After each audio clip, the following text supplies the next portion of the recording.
जय हिंद। देखेंगे बेटा आज की क्लास, यहाँ पर क्लास 10th की साइंस। बेटा क्लास 10th की साइंस का चैप्टर नंबर कौन सा है बाबू? तो चैप्टर नंबर है 2। चैप्टर 2 का नाम है बेटा अम्ल, क्षार एवं लवण। इससे रिलेटेड हम बेटा यहाँ पर चैप्टर नंबर 2 से अम्ल और क्षार और लवण से बेटा यहाँ पर पार्ट 4 तक कंप्लीट कर लिए हैं।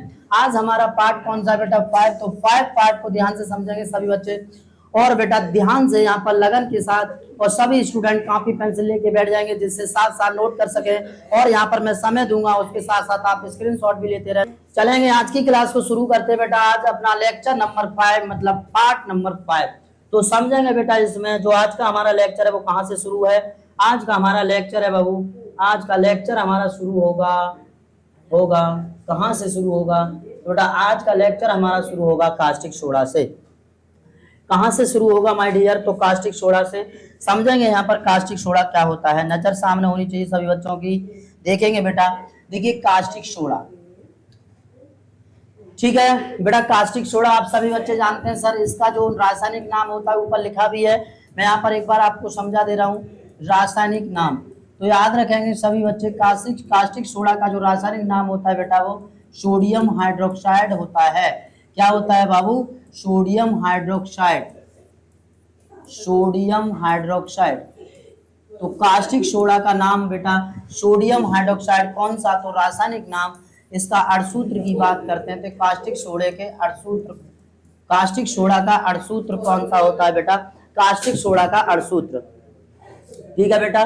तो यहाँ पर समझेंगे कास्टिक सोडा का अणुसूत्र तो क्या होगा बेटा? NaOH, NaOH। एक और बात इसमें, एक बात बताइए, इसमें एक तत्व है बेटा सोडियम और दूसरा तत्व है बेटा ऑक्सीजन, ऑक्सीजन,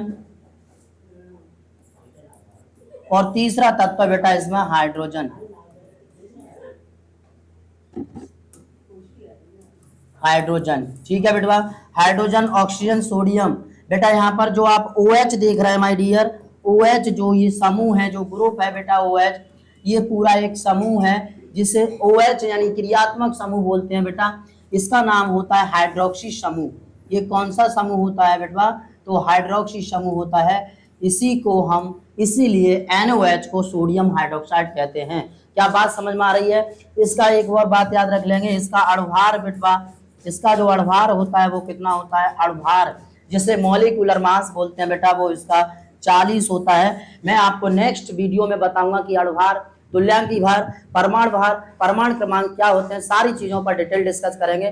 फिलहाल यहाँ पर हम ये समझेंगे कि इसका अणुभार कितना होता है, मतलब मॉलिक्यूलर मास कितना होता है, तो 40। कोई दिक्कत बेटा यहाँ तक? अब आगे हमें समझना है बेटा। यहाँ पर नेक्स्ट समझते हैं बाबू कास्टिक सोडा को बनाने की विधि। कास्टिक सोडा को बनाने की विधि, तो यहाँ पर लिखा हुआ है कास्टिक सोडा को बनाने की विधि। कौन सी विधि होती है जिससे कास्टिक सोडा का निर्माण किया जाता है? तो बेटा नजर सामने होनी चाहिए सभी बच्चों की। कास्टिक सोडा को बनाने की विधि समझेंगे बेटा। जो मैं विधि यहाँ पर आपको बता रहा हूँ वो वेरी वेरी मोस्ट इंपोर्टेंट विधि है, जो ज्यादातर एग्जाम में पूछ लेता है, और जिसका नाम है बेटवा, जिसका नाम है यहाँ पर किलोर क्षार प्रक्रम या विधि। बेटा क्लोर क्षार विधि, मैं विधि पहले लिख रहा हूं, क्लोर क्षार विधि या प्रक्रम। बात समझ में आ रही सब बच्चों को? तो बेटा जो विधि है हमारी कौन सी है? वो क्लोर क्षार विधि या प्रक्रम। ये वेरी वेरी मोस्ट इंपोर्टेंट विधि है बेटा, बोर्ड एग्जाम में अधिकांशतः पूछता है, नजर सामने होनी चाहिए। क्लोर क्षार या इस प्रक्रम में हम क्या करते हैं तो याद रखेंगे सभी बच्चे बेटा। इसमें हम सबसे पहले NaCl का जलीय विलयन लेते हैं, मतलब सोडियम क्लोराइड का जलीय विलयन लेते हैं, जलीय विलयन बेटा एक्वस, और इसमें हम जल को, इसमें विद्युत धारा प्रवाहित करते हैं, और विद्युत धारा के प्रवाहित करने से यहाँ पर जो H2O है बेटा, ये HOH में बदल जाता है, मतलब H+ आयन और OH- आयन में टूट जाता है। क्या बात समझ में आ रही है? तो बेटा यहाँ से जो Na है वो इस OH के साथ संपर्क करता है और बना लेता है माय डियर NaOH। कोई दिक्कत यहाँ तक? बेटा ये फिर H एक बचता है, ये Cl इस H से संपर्क कर लेता है, बना लेता है HCl। सही है यहाँ तक? ओके। और एक और बात, अगर यहाँ पर एक एक एक मिनट, यहाँ पर क्या होता है बेटा, ये जो Cl है वो क्लोरीन के रूप में बाहर निकल जाती है। ये जो आप Cl देख रहे हैं, ये जो Cl है बेटवा, दूसरे पेन से यूज कर रहा हूँ, ये जो Cl है, ये Cl ये क्लोरीन गैस के रूप में बाहर निकल जाती है और हाइड्रोजन भी बेटा मुक्त हो जाती है। क्या इतनी बात समझ में आ गई सब बच्चों को? और यदि इतनी बात समझ में आ गई तो बेटा एक बात यहाँ पर बताइए, हाइड्रोजन H2 है सर, वहां पर H2 है कंप्लीट, लेकिन यहाँ पर देखिए HOH, यहाँ पर हमें NOH, एक हाइड्रोजन एक्स्ट्रा है, तो बेटा इसमें दो का क्या कर देंगे सर, मल्टीपल। जब यहाँ दो का करेंगे तो यहाँ पर भी करेंगे और यहाँ पर भी करेंगे। क्या रिएक्शन समझ में आ गई? और बेटा ये जो कंपाउंड हमें प्राप्त हो गया, इसी का नाम है बाबू sodium hydroxide. Sodium hydroxide, sodium hydroxide,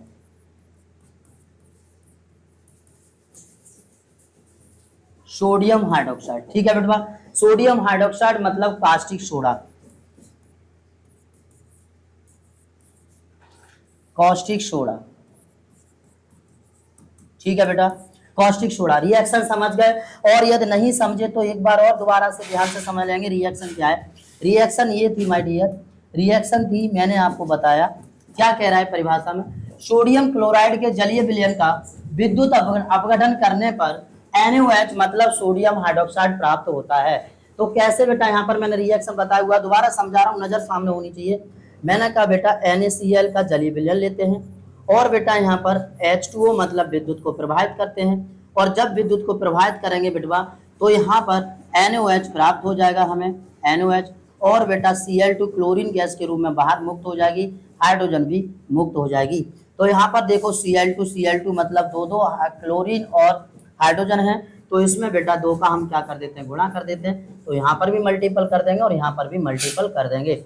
reaction इस प्रकार हो जाती है हमारी संतुलित, और ये जो कंपाउंड बन जाता है, ये जो होता है बेटा, ये कौन सा कंपाउंड है, तो याद रखेंगे यही है कास्टिक सोडा। कोई दिक्कत? आराम से समझ गए होंगे बेटा। ये वेरी वेरी मोस्ट इंपोर्टेंट विधि है जिसका नाम है क्लोर क्षार विधि या क्लोर क्षार प्रक्रम। ओके, तो इतना बात समझ में आ गया बेटा। एक और छोटी सी बात यहाँ पर, एक्वस को समझ लो कि एक्वस क्या है। सर एक्वस किसे कहते हैं? एक्वस, तो मैं यहाँ पर लिख दे रहा हूँ, AQ का मतलब है एक्वस, मतलब हिंदी में बोले तो बेटा जलीय विलयन, जलीय विलयन। बेटा कोई दिक्कत? आज के बाद याद रखेंगे सर, एक्वस का मतलब है जलीय विलयन।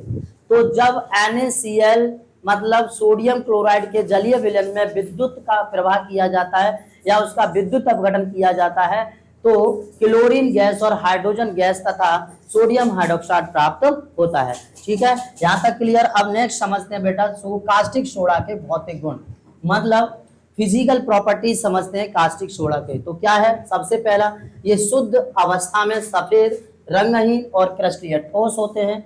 शुद्ध अवस्था में होते हैं, सफेद होते हैं, रंगहीन होते हैं, क्रिस्टलीय ठोस पदार्थ होते हैं। इनका गलनांक 318.4 डिग्री होता है। इनका क्वथनांक 1388 होता है, और बेटा इनका घनत्व 2.13 ग्राम पर घन सेंटीमीटर होता है। ये छूने पर साबुन जैसे चिकने होते हैं। तो जो बेटा कास्टिक सोडा मतलब NaOH होता है, जिसे टच करेंगे, छुएंगे तो ये साबुन जैसा चिकना दिखाई देगा, साबुन जैसा दिखता है, साबुन जैसा लगता है। ठीक है, चिकना चिकना लगता है। कोई दिक्कत? आगे बढ़ते हैं, नेक्स्ट इसके रासायनिक गुण हम देखेंगे। दूसरा पॉइंट है हमारा कास्टिक सोडा के रासायनिक गुण। रासायनिक गुण, रासायनिक गुण यानी कि केमिकल प्रॉपर्टीज। बेटा इसमें केमिकल प्रॉपर्टीज में सबसे पहला हेडिंग डाल लीजिए आप, जल्दी से वीडियो पुश कर दो भाई। यहाँ पर देखेंगे पहला इसमें जो रासायनिक गुण है वो है बेटा अम्ल से क्रिया। अम्ल से क्रिया। अब भाई किसकी अम्ल से क्रिया करा रहे हैं? तो आप सबको पता है यहाँ पर हम क्या पढ़ रहे हैं, तो कास्टिक सोडा मतलब कास्टिक सोडा की अम्ल से क्रिया करा रहे हैं। तो याद रखेंगे बेटा, जब कास्टिक सोडा की किसी अम्ल से क्रिया कराते हैं, किसी कास्टिक सोडा की किसी अम्ल से क्रिया कराते हैं माय डियर, तो बेटा लवण प्राप्त होता है और जल का निर्माण होता है। क्या इतनी सी बात समझ रहे हैं? जैसे एग्जाम्पल में आपको बताऊं कि मेरे पास जो अम्ल है बेटा वो क्या है, यहाँ पर हम HCl ले लेते हैं, और कास्टिक सोडा आपको पता ही है NaOH, और NaOH की क्रिया हम करा रहे हैं HCl अम्ल से। तो यहाँ पर बेटा ये Cl Na को ले जाता है और बना लेता है NaCl मतलब नमक, और H OH को ले जाएगा, बना लेगा बेटा H2O। तो कोई दिक्कत यहाँ तक? तो यहाँ पर हमें NaCl मतलब ये लवण प्राप्त हो जाएगा। और ये कौन सा लवण है? तो याद रखेंगे बेटा सोडियम क्लोराइड, सोडियम क्लोराइड,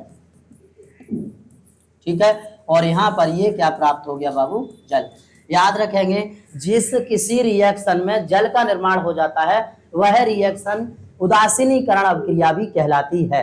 तो ठीक है बेटा, यहाँ पर लवण और जल का निर्माण हो गया। तो क्या होता है, यहाँ पर एक लाइन लिख लेंगे सभी बच्चे। जब किसी अम्ल की क्रिया कास्टिक सोडा मतलब NaOH के साथ कराई जाती है तो लवण तथा जल का निर्माण होता है।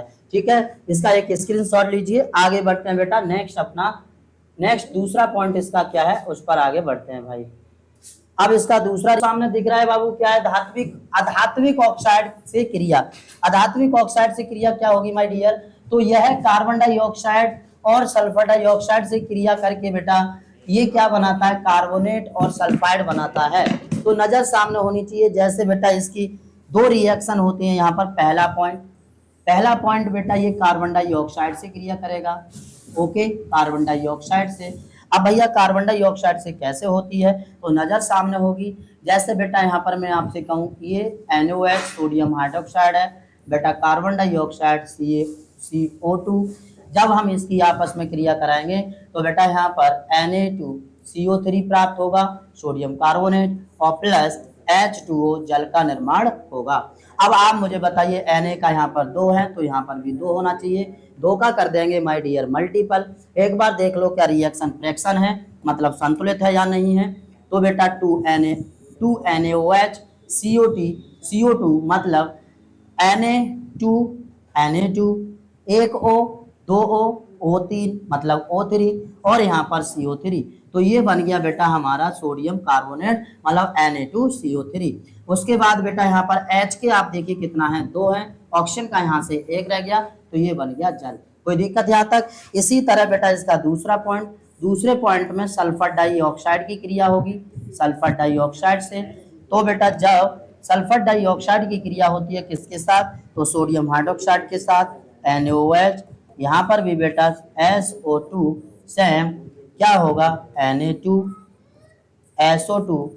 और यहाँ पर जब सोडियम के 2 हैं तो यहाँ 2 का गुणा कर देंगे बेटा और यहाँ बन जाएगा जल। कोई दिक्कत? तो आराम से आप समझ गए होंगे अधात्विक ऑक्साइडों से क्रिया। अधात्विक ऑक्साइडों से क्रिया किस प्रकार होती है कास्टिक सोडा की और क्या क्या यहाँ पर बनता है। ठीक है बेटा, तो याद रखेंगे जब हम कार्बन डाइऑक्साइड की क्रिया कराएंगे कास्टिक सोडा के साथ तो हमें कार्बोनेट प्राप्त होगा, और जब सल्फर डाइऑक्साइड की क्रिया कराएंगे तो प्राप्त होगा बेटा हमें यहाँ पर क्या? सल्फेट यानी कि सल्फाइड प्राप्त होगा। कोई दिक्कत? आराम से समझ गए। इसका एक स्क्रीनशॉट लीजिए। आगे बढ़ते हैं बेटा नेक्स्ट। ठीक है, अब नेक्स्ट हम देखते हैं यहाँ पर कास्टिक सोडा के उपयोग। कास्टिक सोडा के उपयोग, तो बेटा कास्टिक सोडा के उपयोग क्या है? सबसे पहला यहाँ पर साबुन एवं अपमार्जक के निर्माण में, कागज उद्योग में, वस्त्र उद्योग में, और कृत्रिम रेशे निर्माण में, और रसायनों के निर्माण में। देखिए बेटा यहाँ पर पहला पॉइंट है साबुन एवं अपमार्जक। देखिए अपमार्जक भी साबुन की तरह ही एक पदार्थ होता है तो इसके निर्माण में इसका उपयोग किया जाता है। नेक्स्ट कागज के निर्माण में भी किया जाता है, और बेटा यहाँ पर वस्त्र उद्योग में भी इसका उपयोग किया जाता है, और कृत्रिम रेशे बनाने में भी इसका उपयोग किया जाता है, और अन्य रसायनों का निर्माण करते हैं उनमें भी NaOH मतलब सोडियम हाइड्रोक्साइड मतलब कास्टिक सोडा का निर्माण उपयोग किया जाता है। यहाँ तक क्लियर? समझ गया बेटा? तो ये है इसके उपयोग। अब यहाँ पर देखेंगे आज की क्लास में इतना ही। एक काम सभी छोटे छोटे बच्चे जो मेरे प्यारे प्यारे छात्र हैं वो मेरी बात को ध्यान से समझेंगे बेटा। जितना भी मैं आपको सिलेबस करा रहा हूँ 2D पॉइंट डिटेल डिस्कस कर रहा हूँ उसको ध्यान पूर्वक समझ के ही स्टडी करें और एकदम लगन के साथ पढ़ें, जिससे कि आप अच्छे से अच्छे बोर्ड परीक्षा में बेटा मार्किंग ला सकें, अच्छा रिजल्ट हासिल कर सकें। प्लीज एक छोटा सा काम और कर देंगे बेटा, मैं आपके साथ साथ इतनी मेहनत कर रहा हूँ, आपके साथ जुड़ा हुआ हूँ, लगे हुआ हूँ पूरी लगन से, तो आप भी हमारा एक दिल से छोटा सा काम कर देंगे, वीडियो को लाइक कर देंगे प्लीज और चैनल को सब्सक्राइब कर देंगे और वीडियो को शेयर भी कर देंगे, अपने दोस्तों को जोड़ लेंगे और पढ़ते रहेंगे एकदम मन लगा के। जय हिंद, धन्यवाद।